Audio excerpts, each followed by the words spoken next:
Welcome to Hochoka Podcast. Lakota elder and teacher Dottie LeBeau once noted, quote, "Losing the language means losing the culture. We need to know who we are because it makes a difference in who we are and who our children are," end quote.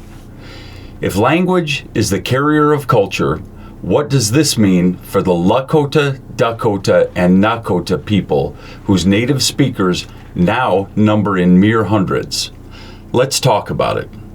Hello, Medakiepi, and welcome to Hochoka here at the center of St. Joseph's Indian School's campus. I'm Scott Wooster, your Hochoka host. Joining me is a woman who needs little introduction, having joined us here before, my wife and Lakota Studies lead, Lorraine Wooster. She's joined us in the past, but this is the first time that we get a chance to talk in depth about a vital and intentional part of her work with our students, Lakota language preservation. Lorraine, a warm Hochoka welcome back to you. Then if you would introduce yourself in your Lakota, please. Lorraine Machiapi, Sichangu Yanke Mataha, Yushkiawachiankapi. My name is Lorraine. I've been teaching here since 2002. I'm a member of the Rosebud tribe, and I'm happy to be here. Awesome. When you started working here 20 years ago, were you a fluent speaker? No. Did you know a lot of the language at that point? My history with the language was my family spoke it. Mm-hmm. I heard it. It wasn't taught to me. Mm-hmm. So there was this knowledge in the background, and I wanted to grow on that because, like you said in the introduction, we want our kids to know who we are and from where we come. Mm-hmm. So when I first started teaching here, I taught culture and infused language into it, and it was numbers and colors and the moons and, little phrases here and there. And in about 2012, 2013, we flipped that around, and we now want to teach language and infuse culture into it because, like you said, they intertwine. Mm-hmm. There's not one without the other. Yep. And so to revitalize that and bring it back, which thank goodness for our elders that have done that, such as Dottie. The Lakota, Dakota, Nakota people kept that in secret while it was illegal. We like to say here at St. Joe's that we even taught language when it wasn't legal up to 1978. Pre-1978, we had teachers who taught a little bit of that and had culture on campus to a degree. But when we refer to those three dialects, you can take the word thank you. Pilamia is Lakota. Pidame is Dakota. Piname is Nakota. And so we use Lakota predominantly here because I'm a member of the Rosebud tribe, which is the L speaker, but we also try to infuse all of those others too and teach our kids because we're all coming from different dialects, but it is so important to keep that culture in with the language. We're doing everything that we can to honor our relatives in the past, like Dottie LeBeau. She is a large part of the Ocheti Shakoni Essential Understandings and teachings. And so my passion is the same as Dottie. We need to know who we are. Our kids need to know who we are because I didn't know who I was fully, really, until coming here, not being a fluent speaker. And one of my quotes is, the more I learn, the more I realize I don't know. Mm-hmm. And so when I came here and started, very happily teaching whatever it was I could, I'm learning. I'm teaching that to the kids. And that's what we need to keep doing because it was taken from us. And if we continue to allow that to be taken, we won't have a culture. Without the language, there is no culture. I truly believe that. So I'm doing everything I can to keep that language alive, which keeps the culture alive across many, many areas. Can you speak a little more towards what that might have been like to have the language taken away, and how you revitalize a language that's been systematically stripped away from the people. How does that come into play when you're down to just, as I said in the header, a few hundred speakers. people, and you can throw those facts out there. You've been to the classes, and you know exactly what they are. What are the figures? Right now, I believe we're in the 300, low 300 something on our home reservation in Rosebud for fluent speakers, and so that doesn't mean people who are fluent are able to jump into the classroom and teach or want to. Yep. So our language is coveted. It's really sort of protected.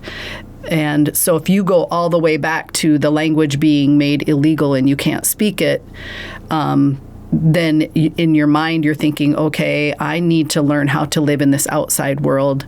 And that's how my family approached it. So I had fluent speakers, but they wanted their children to be able to exist in the outside world, so they wanted them to speak English. So they didn't teach Lakota even though they knew it. Right. Yeah. And not realizing what we know today, that kids can learn more than one language at a time. And so that's how we're trying to revitalize it by different ways. But so it was taken, families didn't know, so they didn't speak it, but you heard it. And that's where I came from, was now that when I came to St. Joe's, I knew the sounds, I knew some words. And then you get here and you see how important it is that this has to be continued and taught. So that's where my passion came in, is there are people who know this.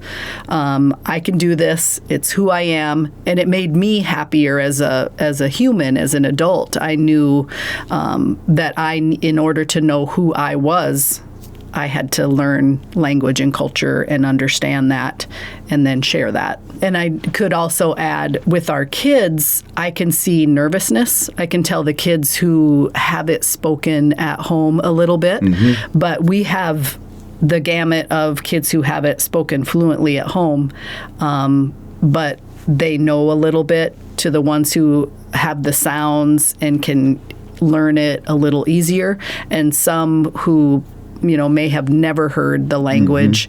And so my challenge is to motivate them and understand, but also think about, how was our language taken from us? I mean, it was literally beat out of our ancestors. And I jokingly use that against our kids. Just imagine if I beat English out of you and you had to only speak Lakota. We're going to approach it from a different way, but that's really how it was done. Yeah. Our kids were even taught to tell on each other. So if you were at school and you knew some kids were speaking Lakota, if you told on them, you got some special privilege, and they got in trouble. So you really learned to not speak it. Right. Now we have to unlearn all of that. Yeah. And motivate to do it. Right. Exactly. So when I was in high school, in however many years ago that's been, we had to take a foreign language. We were offered Latin, Spanish, French, all sorts of different languages. We weren't offered Lakota, certainly, and it's not offered in public schools now. I think we're unique. There are immersion schools who do that. Go ahead. Is offered on a online class.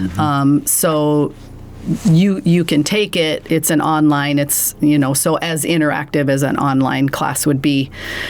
But it's interesting you say foreign language. Lakota language is listed as a foreign language when you apply and take it. Yeah. And when we do our standards, it's foreign language standards, which it was our first language.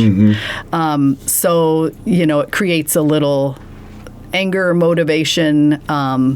So think about taking that foreign language class and having it be English if you spoke something differently. And if you used your first language, you were either got soap in your mouth or had to go to the corner of the room and stand because you spoke your other language. Think how traumatizing that would be, learning another language. So all those kinds of things just come back. So I know that language and culture are intertwined. I know that they're important to each other, but I don't know if I can separate why. You're the teacher. What's the importance of having these two things together? When you were just teaching culture, you knew that the language needed to be part of that. You had a sense, right? Right. And there's a word that I like to use which encompasses that, and it's the word tunkashila. So when I was being taught language, there are different levels of language in the Lakota language, but it is sacred. It is beautiful. It is respectful. And so when I use that word tunkashila, wakantonka, tunkashila means on different levels, the Great Spirit, which is also wakantonka, which means this big sacredness. So that's a level on a spiritual form. When you pray and sing to the Creator, that's a word that you use. Tunkashila in a formal sense can mean my grandfather. And then on another level there, it can mean grandfathers when you're in ceremony, like when we are in the Inipi and you sing to Tunkashila, those are the grandfathers in there. And then you being Lala, or on a grandpa level, a child is talking to their grandpa. They wouldn't use the word tunkashila. They use lala, or kaka is an old word that was used in the Rosebud and Pine Ridge area. Lala is sort of universal for grandpa, lala. So those are different levels, and they incorporate kinship and spirituality and respect, formal speaking and informal speaking. So that is one really good way that helps you understand culture is in the language.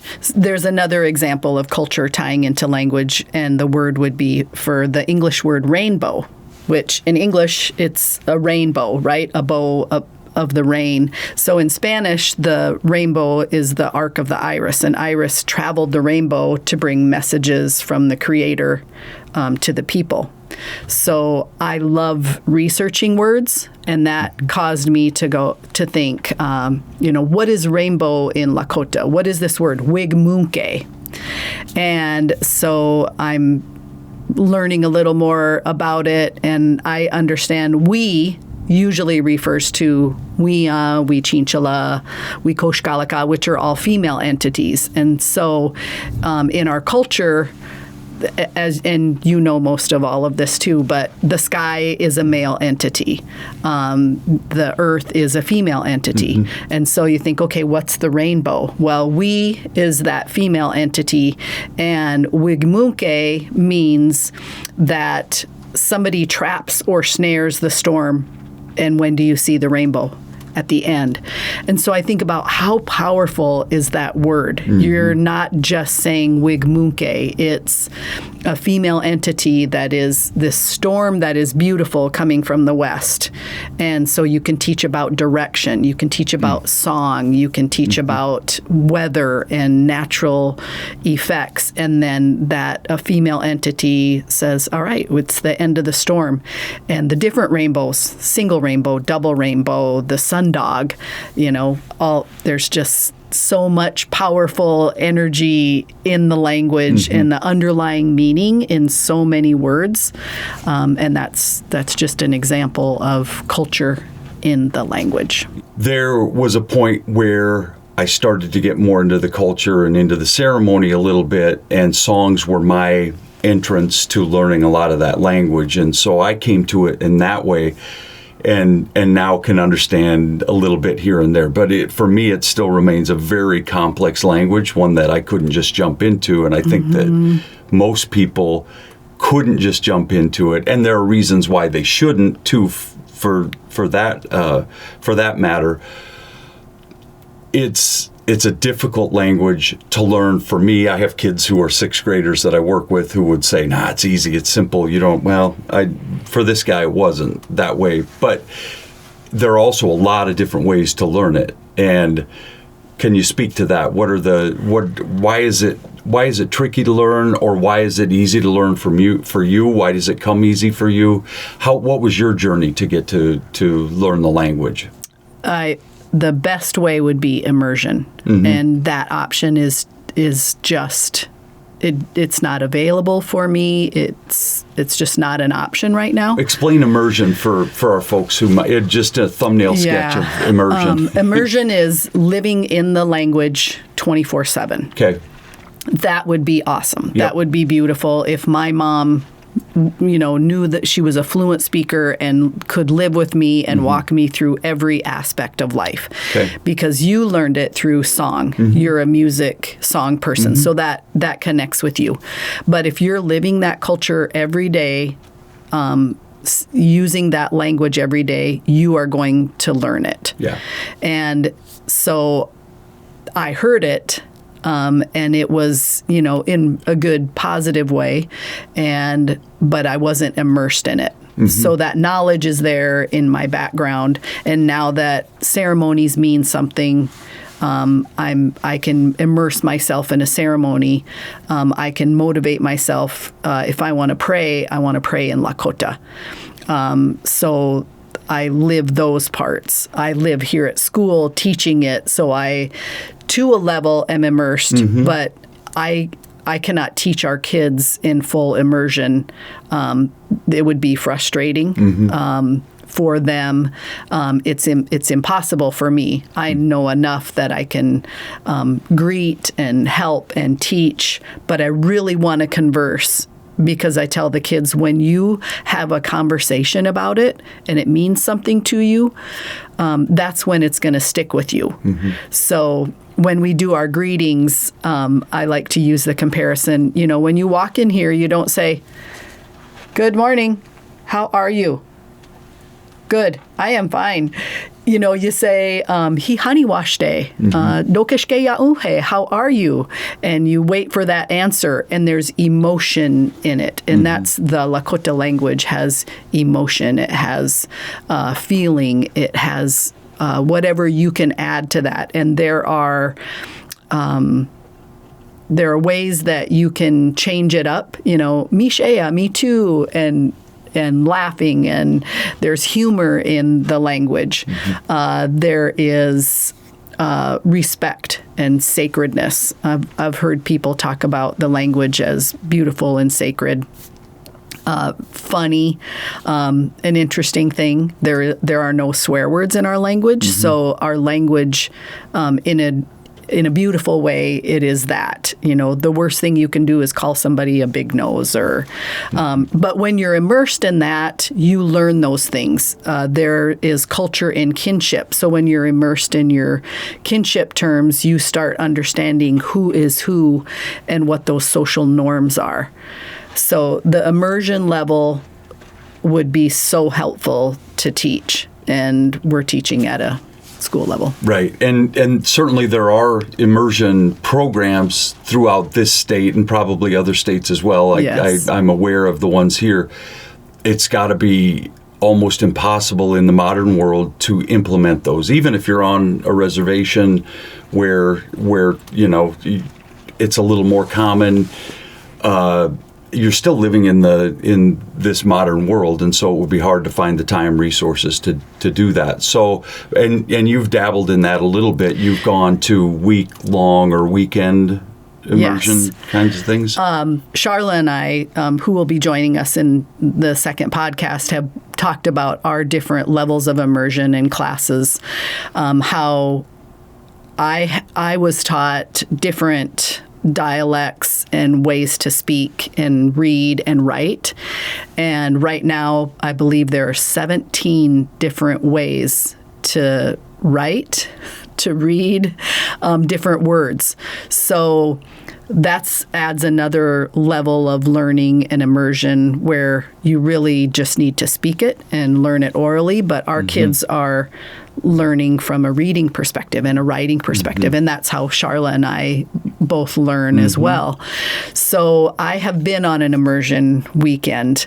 It was difficult. And a few hours in, we started speaking English and teaching by speaking English and learning languages. But it was a good effort. And then I've been to classes where I got to go look at an immersion school a couple times, which is beautiful to watch the little kids do that. But using 17 different ways, our elders and our people have kept the language alive, but have learned it in different areas. So where do we go from there now? And Charla and I are doing our best. I know you've bounced off a few different people, and you get different opinions at different times, right? Right. And in honor of those ancestors and relatives, they believe their way is the right way. And so when I learned from Francis, I truly wanted to learn his way out of respect for him, and that's how he believed it was being taught. And then I went to another way to learn it, and you see a different perspective, but they're all, you're right, holding on to it and now coming together and working together. But which one do you use? Different reservations are doing some different things, and we'll be talking about that. And I think you have a lot of respect for all the different ways, and this is one of your gifts as a Lakota language teacher, I think, is that you're not fighting to show that yours is the right way to do it. You're teaching it in the best way that you know how to do it, because it needs to be done, because these kids that are coming up, whether they're first graders all the way through the 8th grade that you teach, they need to know their language and culture, and you're giving them that in the best way that you can. And as an ender to our conversation, I'll just say this, and I'm going to throw a little of my Lakota language at you. Absolutely. You have to do it with a chante washte. You have to do it with a good heart in the way you teach it. And you and Charla as well are both definitely doing that with our kids here, and that's really all we can ask. I mean, there's been a lot of damage done to this precious language. We're trying to hold it in a sacred way and make sure that these kids can carry that forward. So I say wopula to you for being that person who's taken this on, done this for 20 years, and I also say wopula to you for joining us here at the center of the campus here. Wopula. Mishea. Me too. And we will talk in part 2 of this when we have Charla in the studio too. We'll talk more specifically. We've kind of covered the backstory here, but we'll talk about exactly how we're trying to do that here at St. Joe's. We'll get into the nitty gritty, shall we? Awesome. Wash day. Okay. And we hope that our viewers will join us again here at Ho-Chokeh at the center of St. Joseph's Indian Schools campus, where we talk about issues that are central to Native American education today. Until then, stay centered.